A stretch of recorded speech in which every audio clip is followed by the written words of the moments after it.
હીરા છે ને, હા હીરા, તો હીરાનો ભાવ નક્કી કોણ કરતું હોય?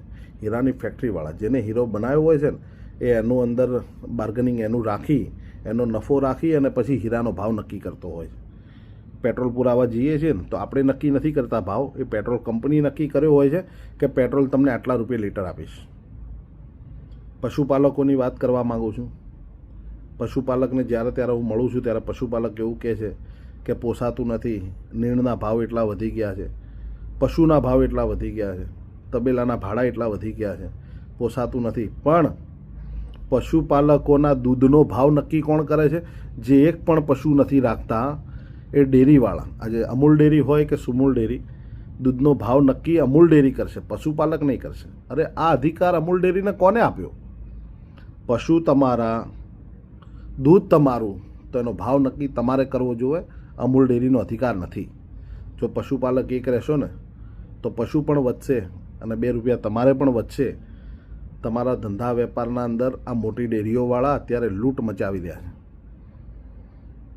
સારું દૂધ ખાવું હોય ને, આજે હું એ જોયું છે કે બ્લેક કલરનું કાળા કલરનું એક પાણી આવે છે, 100 રૂપિયાનું 500 ગ્રામ. તો જો પબ્લિક 100 રૂપિયાનું 500 ગ્રામ પાણી પીતું હોય ને તો આ તો ગૌ માતાનું દૂધ છે કે પછી ભેંસોનું સારું પ્યોર દૂધ મળતું હોય તો એનો ભાવ પણ તમને 2 રૂપિયા પોસાય ને એવો રાખી અને તમારે બજારમાં વેચવું જોઈએ. એનો અધિકાર તમારે કોઈ ડેરીવાળાને ના આપવો જોઈએ. આજે ગ્રામ્યના અંદર હું જોઉં છું કે ગામના અંદર ફેટ પર ભાવ નક્કી જ હોય છે કે આટલા ફેટનું દૂધ હોય તો એનો આટલો જ ભાવ રહેશે. અરે ભાઈ, એને કોને એને અધિકાર આપી દીધો? દૂધ તમારું છે, તમે નક્કી કરો કે મારા દૂધનો આટલો ફેટ આવશે તો એનો ભાવ અમારે આ લેવો છે. પણ જ્યારે તમારી એકતા નથી હોતી ને ત્યારે આ બધું બનતું હોય છે.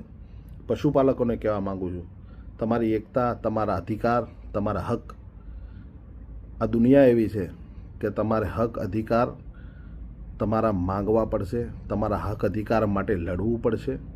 બાકી ચૂપ બેસી રહેશો ને તો તબેલા જેમ દિવસે દિવસે બંધ થતા જાય છે ને એ જ રીતે ક્યાંય તબેલા વધશે નહીં. લોકોને પાવડરવાળા પાણી પીવા, દૂધ પીવા માટે મજબૂર થવું પડશે, કેમિકલવાળા દૂધ પીવા પડશે. જે પ્યોરિટી જે હતી ને એ પ્યોર વસ્તુ મળશે નહીં. દિવસે દિવસે નવા નવા રોગ આવતા હોય છે. એનું કારણ આ જ છે કે સારી વસ્તુ જતી રહી છે. મોટી મોટી ડેરી પ્રોડક્ટ હોય, આજે તમારા પાસેથી 60 રૂપિયા 70 રૂપિયા દૂધ લઈ અને મીઠાઈઓ 400 રૂપિયા કિલોના ભાવમાં વેચે છે, પણ પશુપાલક એમાં કંઈ બોલી શકે નહીં. એટલે સમજો થોડું, દૂધ તમારું, પશુ તમારો, તો ભાવ પણ તમારો જ હોવો જોઈએ. જય શ્રી રામ, જય ગૌ માતા.